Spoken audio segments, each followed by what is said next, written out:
Ministiri w'ububanyi n'amahanga wa Leta zunze ubumwe za Amerika Antony Blinken yasuye Ukraine kuri uyu wa kabiri mu ruzinduko rutari rwatangajwe.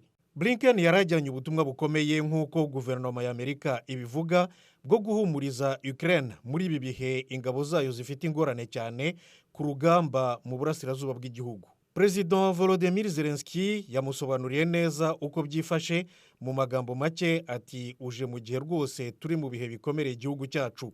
Kuva mu cyumweru gishize Uburusiya burimo burotsa umuriro ku basirikare ba Ukraine cyane cyane mu mujyi wa Kharkiv. Perezida Zelenskyy yashimiye ariko Leta zunze ubumwe za Amerika inkunga y'ingirakamaro imaze kwemerera Ukraine. Avuga ko ategereje n'igishyika kw'intwaro zitangira kugera muri Ukraine cyane cyane izirinda ikirere. Rwose dukeneye misile Patriot zo kurengera akarere ka Kharkiv karugarijwe.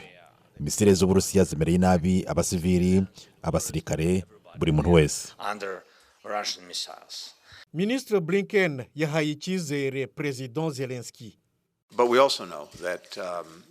Turabizi ko ibi ari ibihe bitoroshye, ariko rero inkunga ziri mu nzira. Zimwe zimaze kuza, izindi nyinshi nazo zizaza vuba. Bizahindura byinshi ku rugamba.